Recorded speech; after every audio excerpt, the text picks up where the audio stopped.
Welcome once again here on the Regional Radio Sports Network. My name is Paul Condry. I'm the president and founder of Regional Radio Sports. Glad that you can hop along for the third installment of the Tony Natali Show. Great to have Coach Natali, athletic director here at Bethel University in Mishawaka, Indiana. Tony, I know this is an exciting time of the year because you're in the midst of preparing for the upcoming winter sports. You've got your first annual day of giving. You've got a wide variety of things and moving parts in regards to NAIA, NCCAA. With us on the show tonight, we've also got Luke Schrock. We'll talk about that momentarily, but great to have Luke. But it's a busy time of the year. Fall sports are kind of getting to the point where they're kind of hitting the back stretch. Kind of give us an idea. What are you encouraged about? I know the women's soccer program has completely been transformed, and what a great job that Jason and the gals have done. Yeah, it's been a busy fall, that's for sure. It's a lot going on. When you have 527 athletes and all these sports going on, it's busy. But I tell you what, like I tell a lot of people, it's a very good busy, that's for sure. We have a lot of great kids. It's been just a joy to have them in my office visiting with them, and the teams are doing great. I mean, we're excited about the fall and where we're heading for the winter. Talk about Jason Freeman specifically, because this was a program that really kind of was stuck in the mud. I'll use that as a term. Right. But not only have they turned things around on the pitch, but they have transformed the program, and he has transformed the program spiritually. So yep. I know that that's the ultimate goal here. That is what you really want from all of athletics, is to be able to put yourself in a position to grow the athletes spiritually as well as your coaches. Can you speak to how Jason's doing that? For sure. I mean, Jason Freeman, Tim McClements, his assistant, I mean, they're doing a phenomenal job in every way. I mean, all of our coaches are evaluated on 4 pillars, and the spiritual development pillar is one at the top, and that's been phenomenal, like it always has been with Jason. I mean, that's a priority. There's no question. But what Jason's done is exactly what my vision of what we want to get done. You know, we have that excellence spiritually, but I believe God calls us to be excellent in all we do, not just in one area. So he's done a great job with the culture of that team. It has been a switch big time with the culture of that team. He's done a phenomenal job, and it's so great to see the young ladies having a good time, enjoying themselves, and then naturally the product on the field. You know, we're doing a great job with our wins and losses, ties, everything going on. We're getting better, playing well against some really good teams, and having some success against the other teams we need to have. And, right now they're in a position where with Indiana Wesleyan and Marion coming up these next 2 games, 2 nationally ranked teams, and we'll see how that goes the next couple of games. But they're going to play hard. They're going to play tough. And we're put ourselves in position to look real good for the NCCAA right now. We're ranked 7th in the country in the NCCAA. So that's been a positive. We'll see where we end up. But he's done a great job for sure. Well, I tell you what, this is what you would consider yourself 2 games coming up, barometer games. Yeah. You're going to find out how good you are, where you're kind of matched up, what kind of progress that you have made on the field of play, and I think that's the exciting thing. Hey, we're blessed here to have the young man to your immediate left, who I've known since he was in, I believe, 11th grade. Luke Schrock, of course, I think that's right. I hope that's right, Luke. Senior year, so close. Senior year, okay. Well, some more close. But Luke interned for us when he was a senior at Concord High School. We were blessed to have him for a part of that. He was engaged in a lot of the things that we were doing. We had him, and we just threw him out there and said, hey, listen, this is what you're going to learn. And he did. He was doing that. He was managing, trying to play high school baseball for the Minutemen. Then he runs off to Cornerstone University. He follows kind of in our footsteps, goes up there, and really kind of turns everything around up there. It was a wonderful job he did, and I'm excited for him to be able to be in the position after a tremendous stint over at ABC 57 here at the local ABC affiliate where he won an Emmy. I'm excited now that he's here on the Bethel University campus, and I'm really even more excited about that I was able to connect with you. And once again, it's nothing that you or I did. Nope. It's something that God orchestrated 6 or 7 years ago that allowed us to stay in touch, to keep in contact, all those kind of things. We always talk about relationship building, right? And that's the cornerstone of where you're going to be, that pyramid. And so that being said, Luke and I and you were all able to kind of connect the dots, and he's here now, and he's done a wonderful job in sports information. So we're glad to have Luke here, Director of Sports Information here at Bethel University. So let's talk about some of the things that Luke is doing and learning. He's growing like a weed, and I'm excited for him and his future. Yeah, I am too. I mean, it's been a great last year and a little bit more than that as we get into this year. But I look back at where we were. Andrew Bowen was very established in Bethel's history. He's been here as a student and everything else. He's done a great job. When he made the decision to move on, left a void, and it's hard to find. It's hard to find somebody to fill those shoes and do that. So, but I see with Luke and with Jacob Imhoff, who's our GA in the sports information area, both of them, God, totally instrumental in getting that whole department exactly where it's at. And when I called you for thoughts and advice, Luke was the name you gave me, and we met that day. If I remember right, it didn't take us long. We met that day, and I told Luke, after meeting with him and seeing his enthusiasm and everything, we really wanted him here, and so we were excited about that. And last year was a learning year for Luke and Jacob both, but I tell you what, the work ethic and just the amount of time that these guys spend with Bethel Athletics, it's amazing. It's a very time-intensive position, there's no question. And to see where the quality has come now with the experience that Luke has gotten over the last year, that has now caught up. And I've told this to them, they know what I'm going to say here, but I told them that I feel very comfortable leaving them in charge of an area and not worrying about anything. And that's not always been the case. As a leader, sometimes you put people in charge, and when you leave, you kind of have to micromanage and be concerned about what's happening. And I don't have to ever do that with Luke. He's got things, he's on top of everything. I know things are going to get done, and they're going to get done well. Well, Luke, let's kind of come back and talk about this story. I know that you and I, obviously, we've known each other since your senior year in high school. So let's give everybody an idea on how your career in sports information kind of got it underway, and including your time as an intern for us at Regional Radio Sports. So walk us through the calendar of events, if you will. Well, it's all kind of funny because at Concord there was a class they called ICE, which was basically like a cooperative education class where you spend half your day taking whatever general classes you're going to take, and then you find what was originally supposed to be just you go to like McDonald's and work afterwards or something like that. You find like a regular job.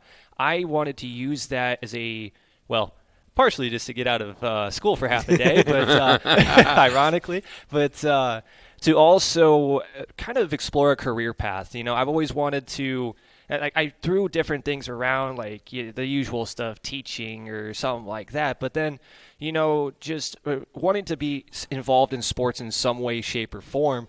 And it was originally Pat Doherty, who was the assistant coach at Concord, who was working with you at the time. And I heard a little bit about like what he does on a daily basis, like when he's not coaching. And I'm like, man, that sounds awesome. So I talked to him about it, and I was kind of a shy and bashful kid in high school. I'm not going to lie. And I talked to him about it. He got me involved, and that's when then the internship was born. But through doing all of that, and which ironically the very first game I ever got thrown to the fire on was a Bethel volleyball game up in Goodman in the Crow's Nest, and I still remember it very clearly to this day. I believe I'm trying to remember. It was either with Dalton Shetler or it might have been with yourself. I'm willing to bet it was Dalton Shetler. And just hanging out with him now being at Michigan State, doing what he's doing up there, just having all these guys, JP, Dalton, and yourself, just being able to learn and glean from all of you guys helped me set a base for when I went up to Cornerstone doing the exact same thing. And if you ask Jesse Campbell, who's the sports information director up there, I was either in class, at practice, in the weight room, or at some Cornerstone event. Because I was either broadcasting, producing. I wanted to do anything and everything because I wanted to have such a diverse skill set that when I got out of college, that I could explore anything. And I did that so much that Jesse, I was in his office one day. I would work in his office all the time, and I would just observe what he's doing all the time. So whether I was doing homework or prepping for the next game, I would just watch what he does on his computer from voting for NEI Player of the Week or the WAC Player of the Week, from things he's typing down, from what he sends out in his emails. I was just observing everything. Not initially thinking I was going to go down that path, but just to know what he's doing and to get a broader understanding. And so by the time senior year comes around, I injure my shoulder and still don't have an official diagnosis on it. But your baseball career is over now. Yep, but it's over. So then what I do is Jesse had a very well-established relationship with the sports director and a sports anchor at Fox 17. That's in the Grand Rapids market. So I start to do freelance work with them. So I do video highlights for them. I would go to like 3 games, basketball or hockey, and I would put together those tapes, send it in for the show, and then that was my first taste of local TV news. And so that experience there, if it wasn't for that shoulder, I probably wouldn't have gotten that invaluable experience with the proper equipment, the proper timing, just being in the industry that set me up later for my job at 57, which then I started off as just daily news, regular news, but I was able to work my way into sports. So then, long story short, I do all sorts of these cool things. Like did the Notre Dame Blue Gold game. I went to the Michigan State game where Kenneth Walker III dropped 5 touchdowns on Michigan. Just all of these awesome experiences. And that's when eventually the daily job kind of just wore down on me. And I was kind of looking, do I want to continue to a different station and take the risk there, or what direction am I going to go? And that's when one day I get a phone call from you asking about this position. And I'm like, I'll give it a shot. I mean, I'll at least interview and see what it's going to look like. And so I do the interview, and I'm like I really felt called to do this. And I have a history with Bethel. Like when I was 12 playing with a travel team, we used to practice in the baseball facility all the time. I played plenty of fall games out at Jenkins Stadium and then doing baseball games with Regional Radio Sports. So I already had a general understanding of Bethel, and I had met Andrew a couple times. Now, if he remembered me or not, that's a whole other conversation. But yeah, that's kind of the whole timeline that brought me here. Well, when you think about it, I'm going to go back to that shoulder situation. I can relate to that in my own life because 37 years ago, I ruptured 2 discs in my back, and and I was told, hey, listen, you got to have another career that you've got to figure out. So I basically saw an ad in the local paper in Crown Point, Indiana, sports guy, sales guys, someone who can do both, and their sports director was retiring. So I applied for the job, and next thing you know, here I am 37 years later still doing this stuff. So you just never know how God's going to have things happen along the way, Tony, and I think that's what's really neat is not only Jacob as well as Luke, you've got 2 guys who really, really care, and that's really all you can ask as the head coach, and I can say that about my team. I've got 50 guys that are, and gals now. I was thrilled last night because here I am. I took a personal day yesterday to go spend some time with my wife. Went down to see the Eagles concert. It was really cool. But for the first time in the history of regional radio sports, we broadcast the volleyball game with Madison Beaver, Kern, Sarah McFarland Hendricks, and my daughter Elizabeth. All gals crew. And I'm thinking to myself, listen, this is really, really cool. So you just never know. Awesome. Yeah. And once again, Madison Beaver, who had a great 5 years here at Bethel.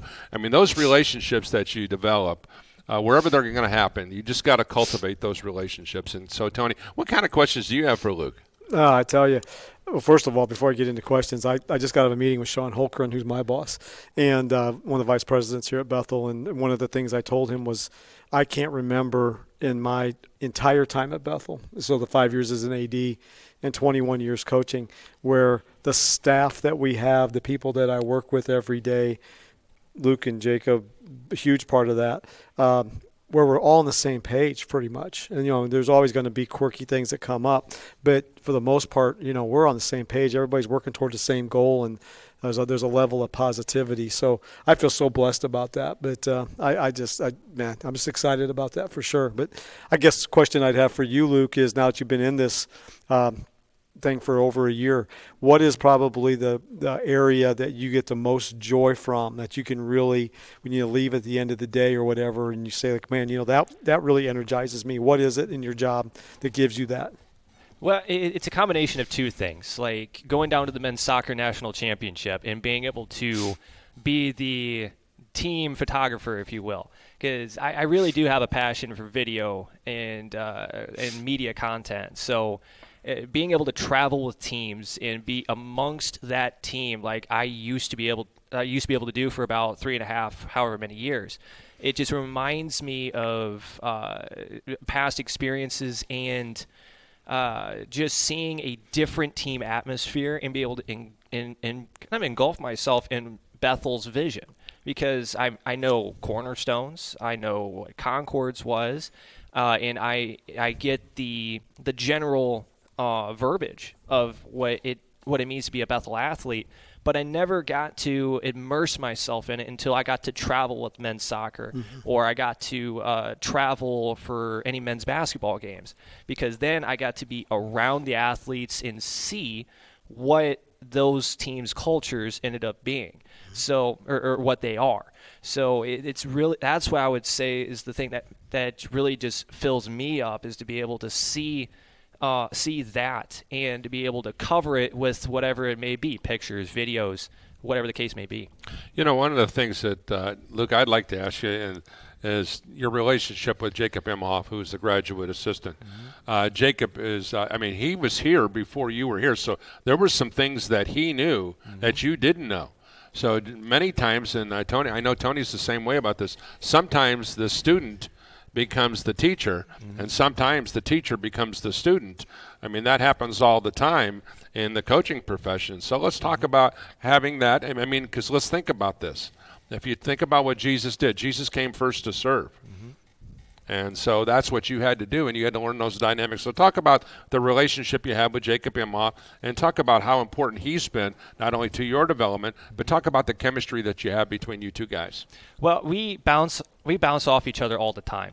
I say all the time that if I wouldn't be able to do half of the things I can do right now if it wasn't for him in the office being able to help out with some of maybe the more time-consuming things. So I can focus on other maybe administrative tasks, maybe trying to build upon what we already have established. And if it wasn't for him, I wouldn't have been able to go down to the men's soccer national championship, because I would have had to take care of things here. So I really, what most people would see in a director and assistant relationship, I wouldn't put one of us above the other. I put us together at the same level, because he knows a lot of, well, at first a lot of the faces that I had no clue about, right. And then just some of how the processes go. So then I can learn these things, so then I could establish my base last year, and now we can build upon what we've already put together. So now, if I didn't have that, I would be a lot of crash course learning, which I still get. So I'm still going to admit that. But if it wasn't for him, that I wouldn't have someone to bounce off ideas with, and I wouldn't be able to get a different perspective, or even a student's perspective, because he's only 1 year out and he's still a part of the graduate program, so he's still a student, and he's still amongst everybody. So then people will come into the office, or athletes will come into the office, and then I can start interacting with them too. Otherwise, the new person on campus, not a lot of people probably would stop into the office as much as they do. And so then I can ask them questions, get to know culture a little bit more in that aspect. And sometimes, we'll mess up. I'm going to full out admit that. I'm not too proud to admit that. That if we mess up and someone catches something, I'm glad they let me know, and they feel comfortable enough to let me know. Because a lot of times, it's just a quick little fix that we just overlooked. Tony, when you think about his maturation and his position as well as Jacob's, you're in a situation now where you can confidently go to the NAIA or the NCCAA or to your conference leaders and say, hey, listen, we can host an event. We could take this. We can take this whole thing out for a spin because I think we have great personnel here. We have great infrastructure. So, and those are some of the projects that you're working on right now, and that's a great segue there from what Luke's talking about. Can you speak to some of the things that you have you want to try to expand upon? I know, number one, you've got the NAI. You're trying to get them to come in to do swimming and diving here. So let's just start with that one. Yeah, we have Austin Bennett's here from the NAI today and doing a site visit over in Elkhart with our swim facility. And we're putting a bid in. We're trying to really showcase that area. So we had him over there today, and Coach Deb Thompson spent the day with him going through the ins and outs of how we could host that event and do a great job of it. So we're excited about that possibility because we feel like the opportunity to host an NAI national bid like that would be just huge for Bethel. So it went really well today. We'll see where it all ends up, but I'm excited and I'm optimistic about hosting that. It would be a big challenge for us, but we feel like we could definitely get that done. And then we've hosted NAI soccer opening rounds last year, and I'm pretty confident that I can say I can't imagine it snowing any more than it did last year. So I think we'll be in pretty good shape if we get that bid again this year. But we're putting a bid in now, and Luke is very instrumental in that, putting that bid together. And then also we're going to put a bid in to host opening rounds of our women's volleyball national tournament since we're 19-3. So we're hoping, we're going to do all the work we can to get those bids submitted. We've already got our sites taken care of, registered, and we got that taken care of. So we'll see what happens down the road, but we're hoping we can get all three of those bids. Now, in conjunction with Grace College, you're also talking about in the early portion of November doing some NCCAA nationals down there as well, right? Yeah, I got contacted by Dan Wood. This was this summer, and he wanted a place where they could host NCCAA nationals for cross country, and he knows the involvement that we have and that Grace has. So we spoke a lot about co-hosting that with them. And I know it sounds crazy, but they're an hour south, and in November, an hour south is probably a lot. So we're actually going to host it down there, but Chad Briscoe and the Grace folks, along with myself and Ryan Summers, our cross-country coach, we're in the process of making that bid something that we can be really proud of. All right, when you think about this time of the year, the leaves are changing colors, the temperatures are certainly on the decline as a rule. So now, as we kind of transition into the winter, kind of just give us a flyover version on what we can anticipate here on the Mishawaka campus in the winter. Yeah, I mean, men's and women's basketball opens up in 2 weeks, so we're excited for both of those. We have a doubleheader here on Thursday. I believe it's the 27th or 26th of October, something like that, against Calumet. It'll be good to see Jake Parker back here again, back in his old stomping grounds. But feel like that's going to be a great season. We're looking forward to everything going on there. Scott Paulsgrove and his staff, the women's program, I feel like will be much improved again. He's done a great job recruiting and putting his system in, so we're excited about where they're going to be. Steve Draben, Greg Miller, and his staff have done a great job of getting ready for this season, and has a tremendous freshman transfer class in. So we feel like there's going to be a lot of excitement in the Gates Gymnasium this year, and see where those two programs are at. Well, I know for you're kind of always looking over your shoulder because you spent 21 years on the men's coaching staff, and I know that obviously if you look at winning the NCCAA national championship this past March, how exciting that was, and you've got some core guys of that group coming back, so I know things are exciting in that regard. I can't recall that there's been this much talent on a team collectively. If they can all meld the men's team together, this is the team that would you could talk about the Tyler Browns and the Ryan Lightfoots and the Wes Sladig.